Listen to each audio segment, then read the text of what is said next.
Rabbi इश्रह ली सदरी वयस्सिर ली अमरी वहलुल उक़दतम मिन लिसानी यफ़क़हू क़ौली। औज़ु बिल्लाहि मिनश शैतानिर रजीम। बिस्मिल्लाहिर रहमानिर रहीम।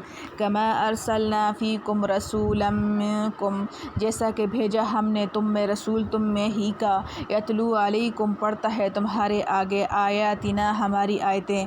वयुज़क्कीकुम, और पाक करता है तुमको। वयुअल्लिमुकुमुल किताब, और सिखलाता है तुमको किताब। वल हिकमत, और उसके इसरार। वयुअल्लिमुकुम, और सिखाता है तुमको मा लम तकूनु तालमून, जो तुम न जानते थे। फ़ज़्कुरूनी, सो तुम याद रखो मुझको। अज़्कुरकुम, मैं याद रखूँगा तुमको। वश्कुरूली, और एहसान मानो मेरा। वला तकफ़ुरून, और नाशुक्री मत करो।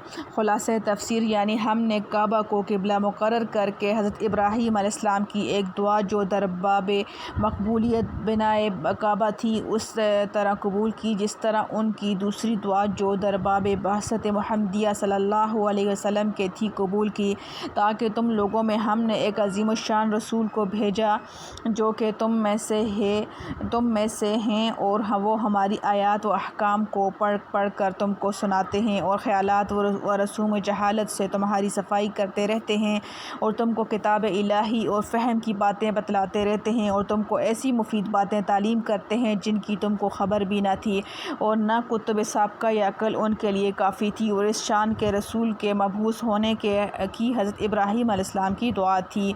सो इसका ज़हूर हो गया। इन मज़कूरा नेमतों पर मुझको मुनहम होने की हैसियत से याद करो, मैं तुमको अनायत से याद रखूँगा। और मेरी नेमत की शुक्रगुज़ारी करो, और इनकार नेमत या तिर्क इताअत से मेरी नासपाई मत करो। मारिफ व मसाइल, यहाँ तक क़िबला की बहस चली आ रही थी। अब इस बहस को ऐसे मज़मून पर ख़त्म फरमाया गया है जो इस बहस की तमहीद में हज़रत इब्राहीम अलैहिस्सलाम बानी काबा की दुआ में ज़िमनन आया है, यानी रसूलुल्लाह सल्लल्लाहु अलैहि वसल्लम का औलाद इब्राहीम में ख़ास शान के साथ मबूस होना। इसमें इस तरफ भी इशारा हो गया कि रसूलुल्लाह सल्लल्लाहु अलैहि वसल्लम की बहसत में बानी काबा की दुआ को भी दखल है। इसलिए अगर उनका क़िबला काबा को बना दिया गया तो इसमें कोई ताज्जुब या इनकार की बात नहीं है। कमा अरसलना में हरफ काफ जो तशबीह के लिए आता है, उसकी एक तौजीह तो वो है जो खुलासत तफसीर से मालूम हो चुकी है।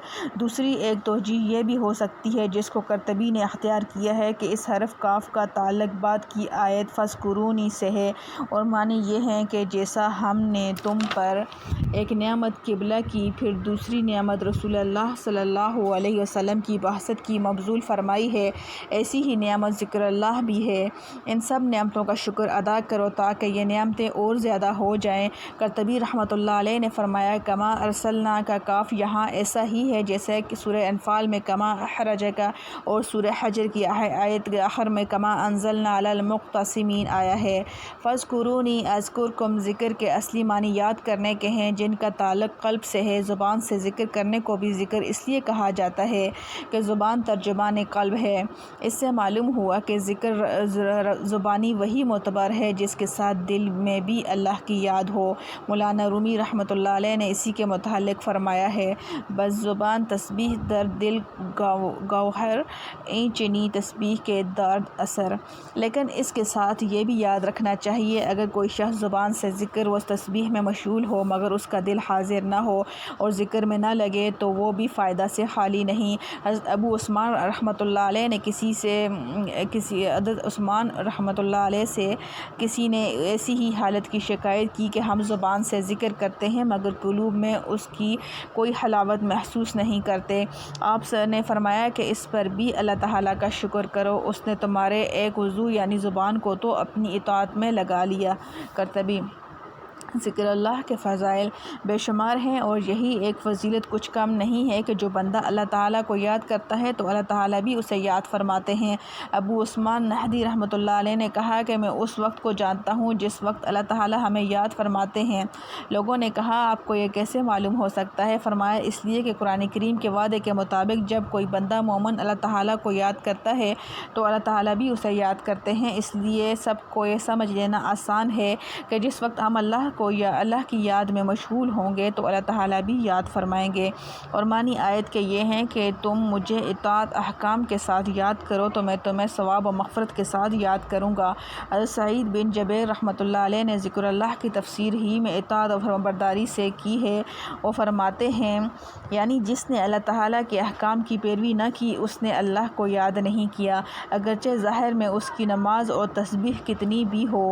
ذکر اللہ کی اصل حقیقت کرطبی نے بحوالہ احکام القرآن ابن حویز منزاز ایک حدیث میں بھی اس مضمون کی نقل کی ہے، جس کا ترجمہ یہ ہے کہ رسول اللہ صلی اللہ علیہ وسلم نے فرمایا کہ جس نے اللہ تعالیٰ کی اطاعت کی یعنی اس کے احکام و حلال و حرام کا اتباع کیا اس نے اللہ کو یاد کیا، اگرچہ اس کی نفل نماز روزہ وغیرہ کم ہوں، اور جس نے احکام خداوندی کے خلاف ورزی کی اس نے اللہ کو بلا دیا، اگرچہ بظاہر اس کی نماز روزہ تسبیحات وغیرہ زیادہ ہوں۔ حضرت ذنون مصری رحمۃ اللہ علیہ نے فرمایا کہ جو شخص حقیقی طور پر اللہ کو یاد کرتا ہے وہ اس کے مقابلے میں ساری چیزوں کو بھول جاتا ہے، اور اس کے بدلہ میں اللہ تعالیٰ خود اس کے لیے ساری چیزوں کی حفاظت کرتے ہیں اور تمام چیزوں کا حوض اس کو عطا کر دیتے ہیں۔ اور حضرت معاذ رضی اللہ تعالیٰ عنہ نے فرمایا کہ انسان کا کوئی عمل اس کو خدا تعالیٰ کے عذاب سے نجات دلانے میں ذکر اللہ کے برابر نہیں۔ اور ایک حدیث قدسی بروایت ابو حریرہ رضی اللہ تعالیٰ عنہ میں ہے کہ حق تعالیٰ فرماتے ہیں کہ میں اپنے بندے کے ساتھ ہوتا ہوں جب تک وہ مجھے یاد کرتا ہے اور میرے ذکر میں اس کے ہونٹ ہلتے رہیں۔ ذکر اللہ کے فضائل بے شمار ہیں، ان کا مختصر خلاصہ احکر نے اپنے رسالہ ذکر اللہ میں جمع کر دیا ہے۔ الحمدللہ حمدًا کثیرًا طیبًا مبارکاً فیہ کما یحب ربنا ویرضیٰ۔